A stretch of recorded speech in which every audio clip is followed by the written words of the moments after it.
The giants lived on Earth much more recently.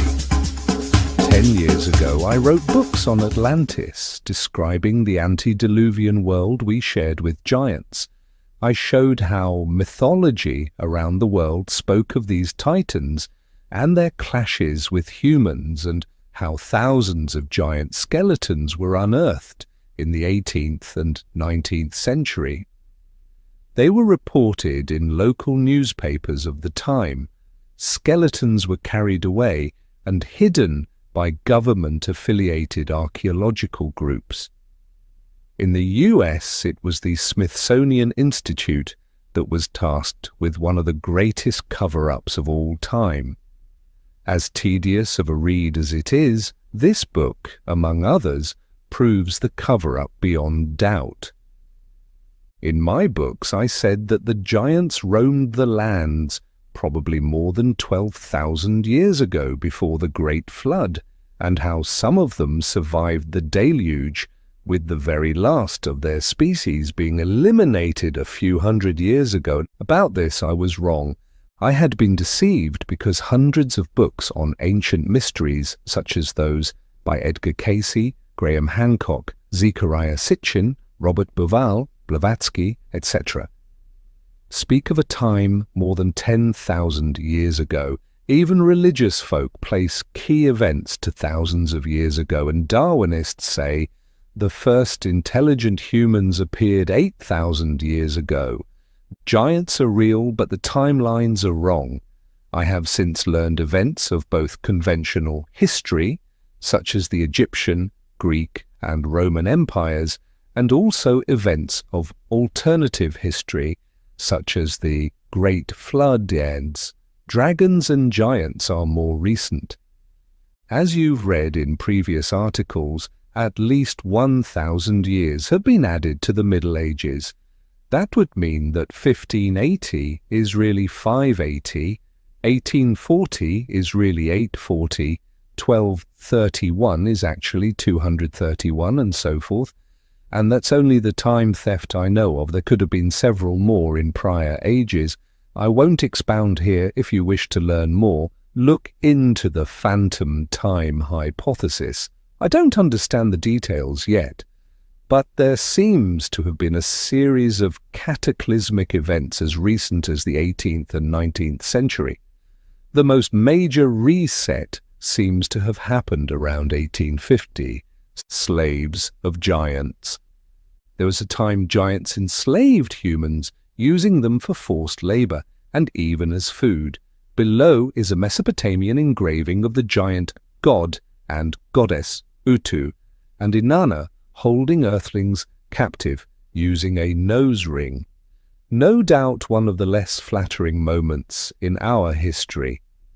This is similar to more recent illustrations, such as this 17th century Cornish story, Jack the Giant Killer. Here, a giant is seen holding humans as slaves. Mesopotamia is supposed to have been 5,000 years ago and the medieval tales 500 years ago. Just one of many examples of correspondence between very ancient and fairly recent.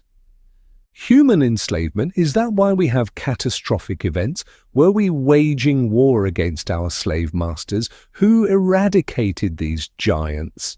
Why has their presence faded over the last few hundred years? Recent giants? And then there are giants who lived beside smaller humans in peace. The photo engraving below is of the funeral procession of Vicente Guerrero, made in 1833. He was the second president of Mexico. His funeral took place in Quilapam, Oaxaca, Mexico. In attendance are ecclesiastics, civilians, and giants. This is a photo engraving. That means it captures a reality of the time. Giants casually mingle with humans and no big deal is made of it. Close-ups, 18. 33 is recent. Less than 200 years ago, your great-grandmother might have lived alongside giants. Below is a lithograph that was made in 1830. The subtitle says, Steppe Inhabitants of Asian Tartary. The subtitle does not mention the giants, it just calls them and the two smaller humans steppe inhabitants, as if this were entirely normal. Giants were with us in the 1700s and 1800s through several revolutionary wars. Then came World War I. After that, the giants mostly disappeared. If there were any left, they were featured in circus shows. The theme of circus giants continued until World War II. After that, they even disappeared from there. Is it possible that all the revolutionary wars that were happening around the world at the time were a cover for the real war against the giants? These struggles for independence all happened at around the same time, worldwide, as if coordinated. Some researchers have noticed how they shared the same fashion designer, regardless of whether they were in the US, UK, France, or Russia. Image below, Baptiste and Antoine Hugo, late 1880s. They were called the Giants of the Alps and were featured in circus shows. It's interesting to me that 1830s giants were treated as normal parts of everyday life, and 1880s giants were circus attractions. What happened between 1830 and 1880 to create such a profound change in perception? I went searching for the earliest mention of giants as circus performers. I found Anna Swan, 1862. So what happened between 1830 and 1862 to create such a profound change in perception? In 30 years, we went from living alongside giants and calling them inhabitants to enslaving them as circus freaks. The first circus freak shows began in the 1840s, apparently. That's around the same time, according to previous articles, that massive cities sprang up seemingly out of nowhere while others burned to the ground. Some researchers say that it was in the late 1840s that a great reset happened, meaning the old Earth was wiped away and given a fresh start. I never gave that theory much attention, but maybe it's true. The next four are also from the 1800s National Geographic photos from the 1920s. China, 1865, a guy named Zhan Sichai. The drawing below is of Irishman Charles Byrne, born in 1761. The skeleton of Byrne is still on display today in the Hunterian Museum in London. A 1756 painting by Nicholas Raguenet. Much more can be found around the internet. You also find thousands of old newspaper articles on the skeletons of giants having been found. This one is from July 13th, 1908, in the Washington Times. An example from 1902. Were all these skeletons unearthed during that time because the war against giants had been recent?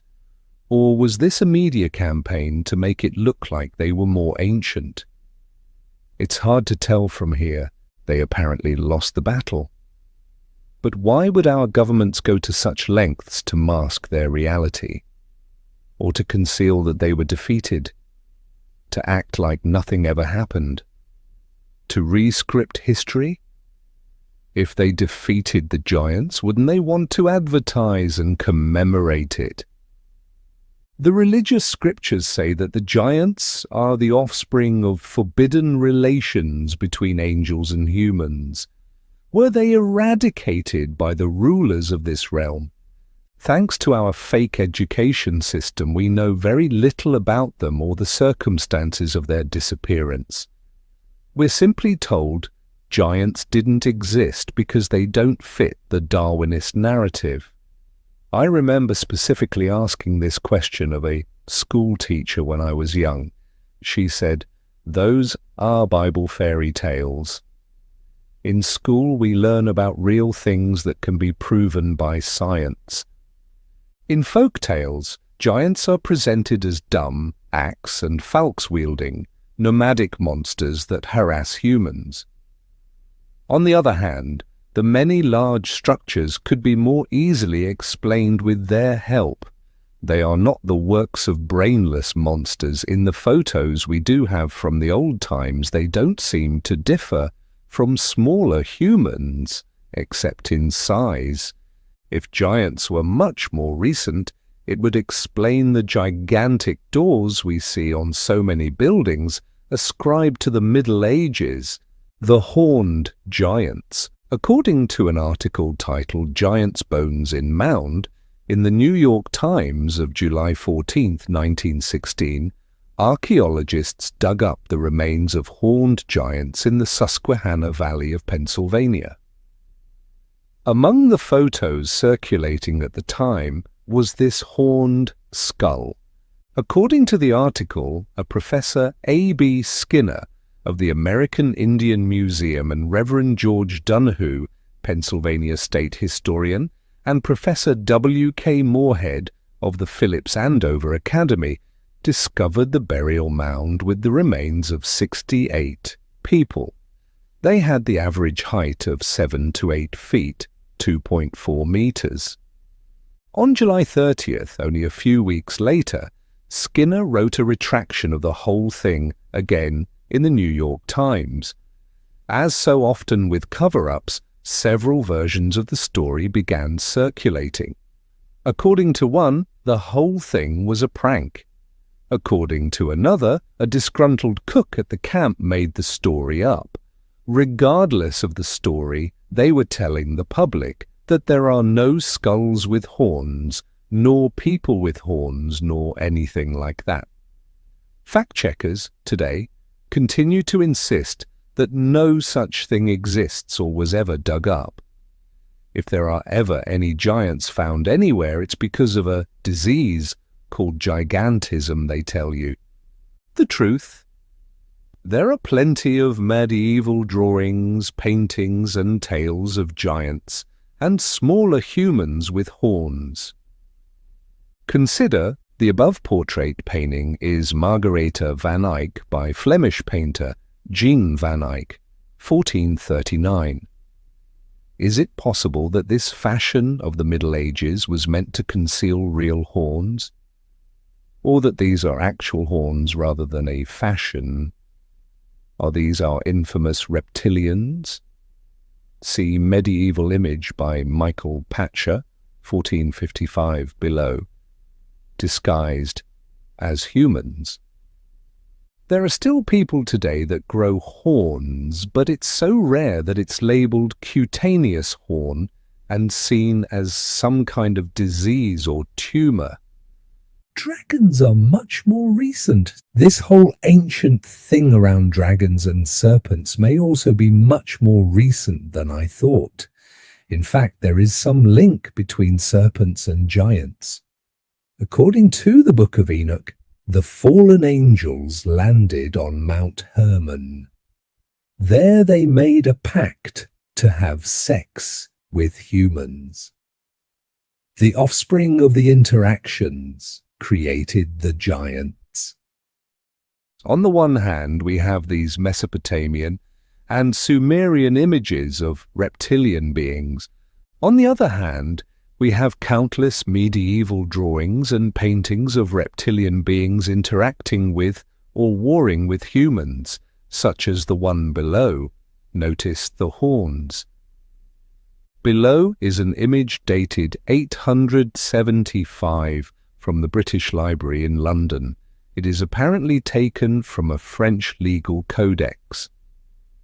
Dragons mentioned in law books, not bad for a creature that allegedly didn't exist. The image below is a 1526 painting by Peter Bruegel, a Dutch painter. At first sight, there is nothing unusual about the painting. With a magnifying glass, you see the painter has tucked in some other stuff that has bypassed the censors of history. Here's that close-up. People are riding on three animals that look like dinosaurs. An even closer look. If this were the only example of dragon-like creatures existing alongside humans, we could easily dismiss it. But there are plenty more. We find these because the fakers of history aren't very thorough when it comes to scrubbing evidence. These creatures are not portrayed as the main feature, but as a casual side to the main feature of armed soldiers. In case you are wondering why I refer to dinosaurs as dragons, here's something I posted on my Telegram channel a few months ago. There is a chapter in the biblical book of Daniel called Bel and the Dragon. It is not very well known because it's been removed from many modern Bibles. When parts of an ancient book are removed to appease modern preferences, it's mostly because it reveals some aspect of hidden history. The story is about people worshipping both Bel, which is an idol or statue, and a dragon. The book says that contrary to Bel, the dragon is a real creature. The story compares the unreal Bel with the real dragon. The dragon is the real problem. Bel is the illusion that the dragon puts in front of people to divert from itself. The hero of the story, Daniel, gets rid of Bel by demonstrating that it is not Bel but humans who are receiving sacrificial offerings, and he gets rid of the dragon by slaying it. I can see why this story is absent in many modern Bibles. It's a stark reminder of the theme of humans slaying dragons. A story found across all cultures and in many different folk legends around the world. It's a reminder that not so long ago, these things were taken for granted as being real. Conclusion. I have always skipped the Middle Ages in my research. I had been taught that they were the Dark Ages and that nothing of interest happened in them. My school-indoctrinated mind thought of these times as royals, as peasants, the plague, Templars, the Inquisition going after witches, pirates and sailors discovering new land, etc. There didn't seem to be much data on what happened between the year 800 and 1500. Once I let go of my preconceptions and beliefs about these times, a whole new world opened up.